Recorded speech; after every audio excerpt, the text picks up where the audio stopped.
Vous n'imaginez pas le plaisir que ça va vous procurer. Je le dis avec beaucoup de conviction parce que j'ai moi-même des enfants, j'en ai un qui est lycéen, et c'est devenu un combat la lecture. Et je veux juste dire à tous ceux qui nous écoutent que ce combat, nous le menons avec Marc Lacharière, avec Luce Perrault, avec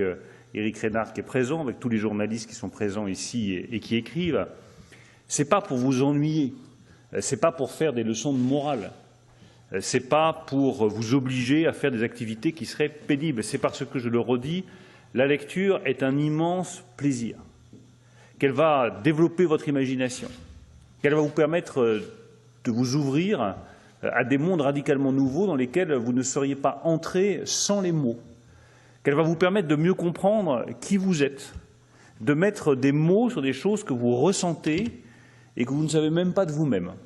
et qu'une personne totalement inconnue, que vous n'avez jamais rencontrée, que vous n'avez jamais vue, que probablement vous ne verrez jamais et que vous ne rencontrerez jamais, vous soufflera à l'oreille, par les mots, dans le silence de la lecture, des choses que vous n'auriez jamais comprises sur vous si vous ne les aviez pas lues. On apprend plus sur son désir d'aventure en lisant Robinson Crusoe qu'en partant en voyage. On apprend plus sur le désir et la jalousie qui peut animer le désir et qui est souvent à la base du désir,